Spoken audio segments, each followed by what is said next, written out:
Hello and welcome. In tonight's news, His Majesty the King begins meetings on Capitol Hill on the second day of his working visit to the United States.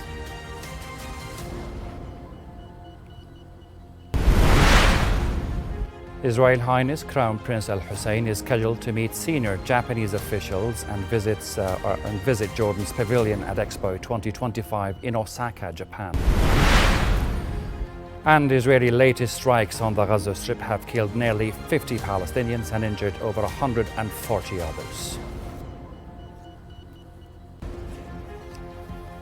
Welcome again. His Majesty King Abdullah has begun a series of meetings on Capitol Hill as part of his working visit to the United States.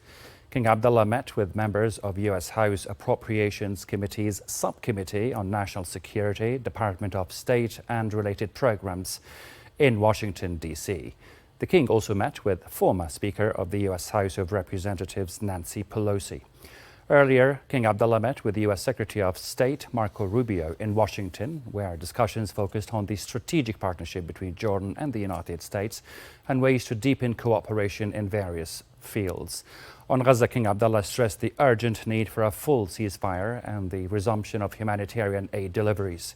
He also warned of the dangers of Israel's unilateral measures in the West Bank, particularly actions targeting Palestinians and violations of Islamic and Christian holy sites in Jerusalem. The meeting also addressed regional developments, including Syria and the U.S. vital role in promoting peace and stability in the Middle East.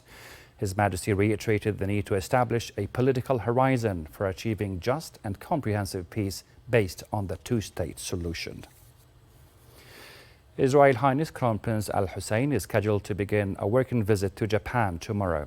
The Crown Prince is expected to meet with Crown Prince Akishino, Japanese Prime Minister Shigeru Ishiba, and senior Japanese officials. He will also visit the Jordanian pavilion at Expo 2025 in Osaka, which highlights Jordan's cultural, tourism and investment offerings.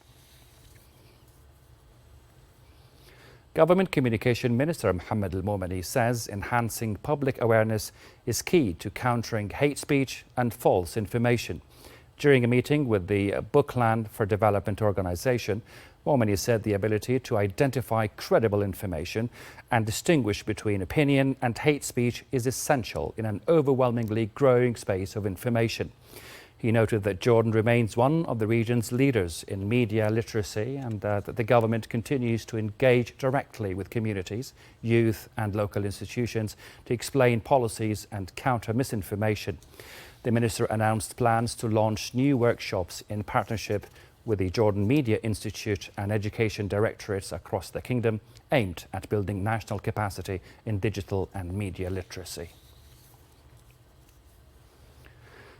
The Jordan Armed Forces Arab Army has thwarted an infiltration attempt along the northern border. According to a military source, troops in the northern military zone applied the rules of engagement, arrested 2 individuals and transferred them to the relevant authorities. The Army stressed its continued efforts to use all available capabilities to prevent infiltration and smuggling attempts. Israel has launched airstrikes on Yemen, targeting key infrastructure in and around the capital Sana'a. The Israeli military says it has completely disabled Sana'a International Airport, claiming it was being used by Houthis to transport weapons. It also said fighter jets have bombed central power stations near the capital and struck a cement factory, which Israel claims was being used by Houthis for tunnel construction. The Houthi group vowed to retaliate, warning that Israeli and U.S. attacks will not go unanswered. The strike comes a day after Israeli airstrikes on Yemen killed 4 people and injured 39 others. Over to the Gaza Strip, where Israeli strikes have left nearly 50 Palestinians dead and over 140 others injured just in the past 24 hours. According to the Health Ministry's daily update in Gaza, many victims remain under rubble or in areas inaccessible to emergency crews due to the continued Israeli airstrikes. The death toll from Israel's military onslaught has now reached over 52,600, with more than 118,700 others injured since October 2023.